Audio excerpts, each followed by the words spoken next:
Magandang araw sa inyong lahat. Kami po ang pangsyam na pangkat. Ngayon, tatalakayin natin ang presentasyon at paglalatala ng pananaliksik. Isa itong huling bahagi ng isang mahalagang proseso ng pag-aaral kung saan ibinahagi ang mga natuklasan sa mas malawak na komunidad.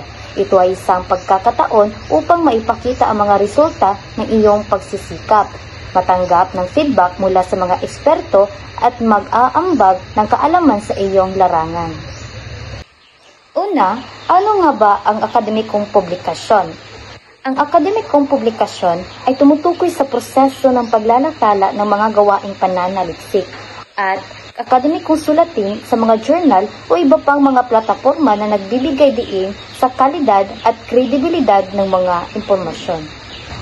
Ang paglalatala ng pananaliksik sa isang peer-reviewed journal ay isang mahalagang hakbang sa pagbabahagi ng iyong mga natuklasan sa akademikong komunidad.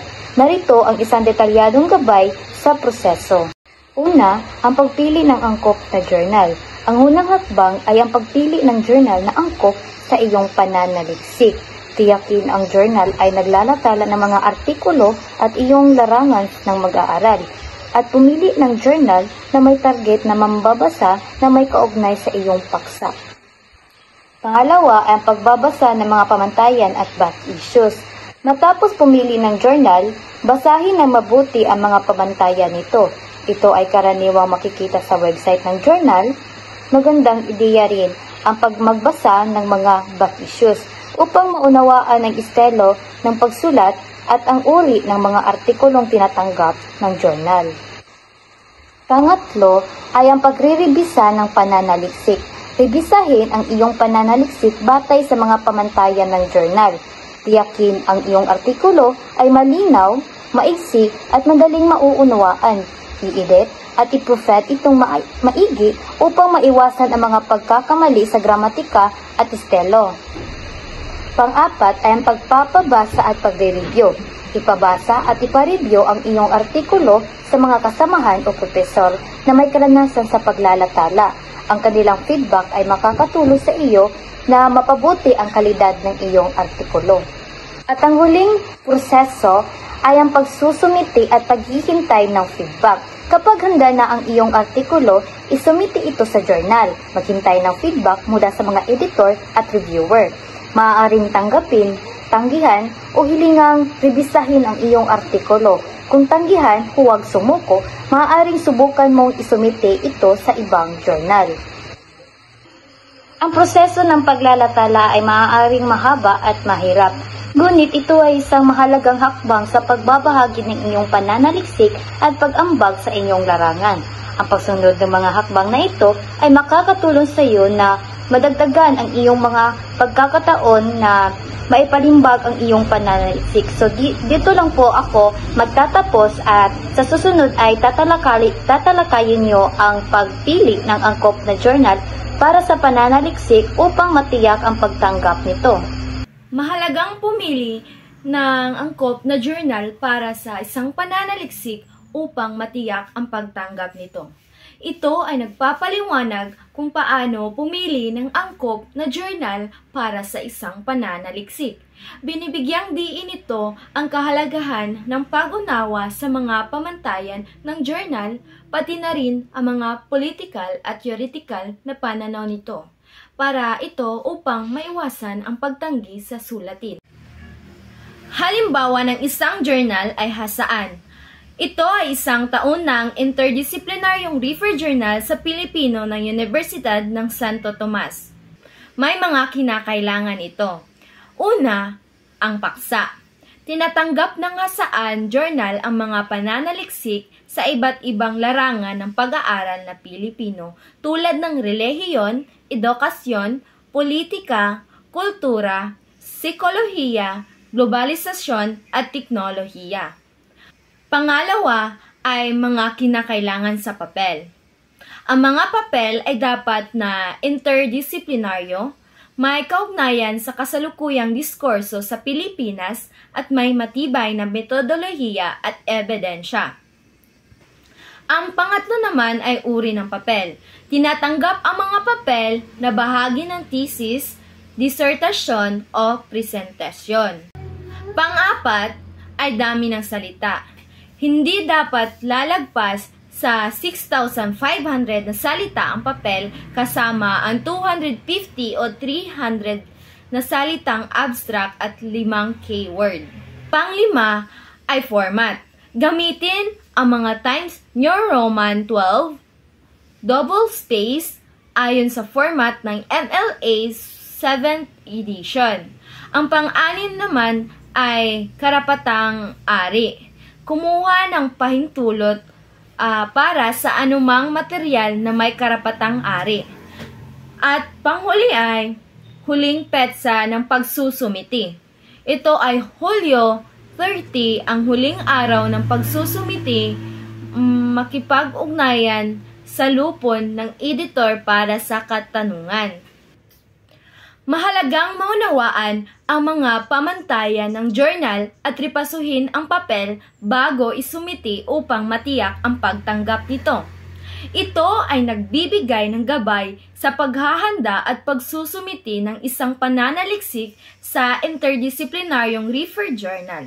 Nilinaw nito ang kahalagahan ng pagsunod sa mga pamantayan ng journal, pagpapabasa sa isang eksperto bago isumiti, at pagtanggap ng feedback para sa pagpapabuti. Presentasyong pananaliksik. Ito ay isang mahalagang paraan ng pagbabahagi ng kaalaman sa loob at labas ng akademya na nagtataguyod ng pampublikong diskurso at demokratikong proseso. Ito ay nagsasaad na ang pagbabahagi ng pananaliksik sa pamamagitan ng presentasyon nito ay isang mahalagang pamaraan upang mapalitan ang kaalaman sa loob at labas ng akademya. Ginagamit ito sa iba't ibang gawain tulad ng symposium, forum at komperensya upang makalikha ng pampublikong espasyo para sa pagtalakay ng mga isyu. Ang layunin nito ay maitaguyod ang demokratikong proseso ng pakikipag-ugnayan at pagpapalitan ng mga ideya.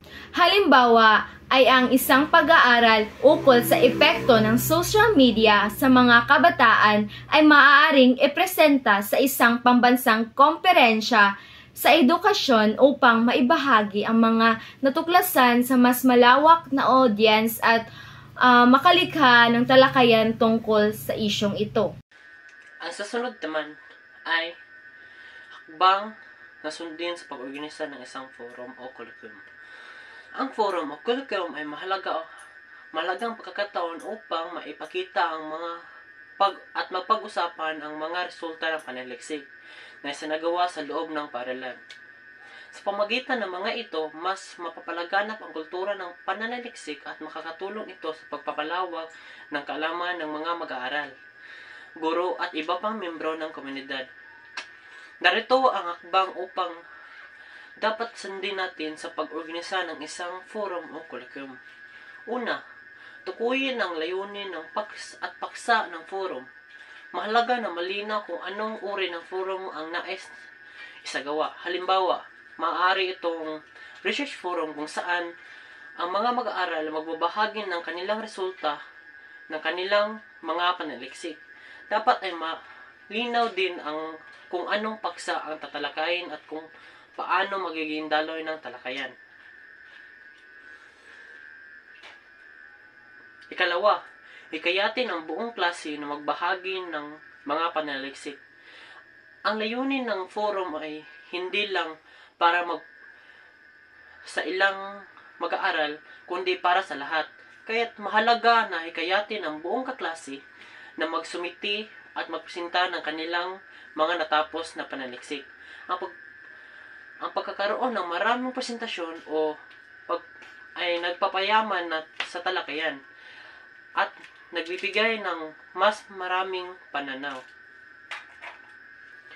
Ikatatlo, hikayatin ang iba pang guro at membro ng komunidad na manood at makilahok. Makakatulong ang aktibong paglahok ng guro at ibang membro ng komunidad upang magkaroon ng mas malalim na diskusyon at makuha ang iba't ibang perspektibo. Maaari ding magbigay ng mga kritikal na komento at hisustisyon na makikinabang ang mga mag-aaral sa pagpapabuti ng kanilang mga panaliksik. Ika-4, planuhin ang pitsa oras ng forum.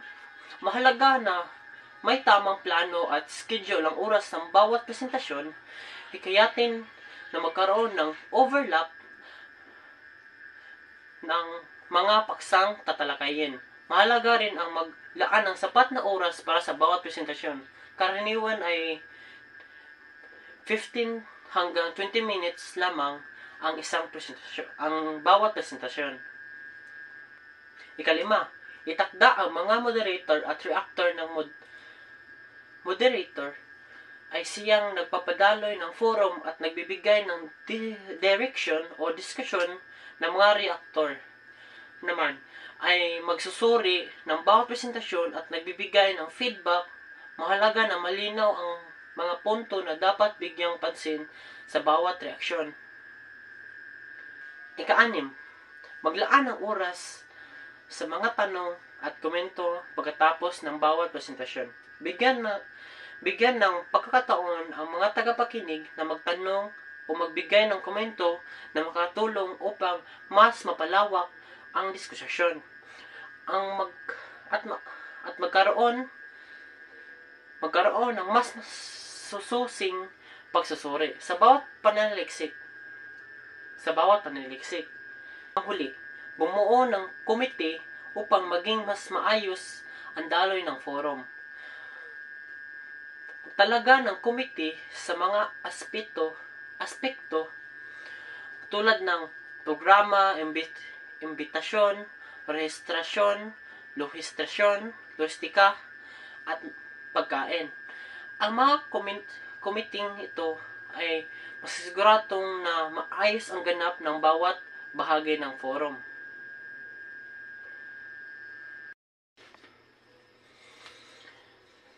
So, sa kabuuan, ang hakbang na ito ay magpapadali at magpapahusay ng organisasyon ng forum o kolokyum. Ang isang maayos na forum ay magbibigay ng pagkakataon sa mga mag-aaral, guro na magbahagi ng kanilang natutunan sa panaliksik at magpapalaganap ng kultura ng panaliksik sa loob ng paaralan. Maraming salamat po at magandang araw.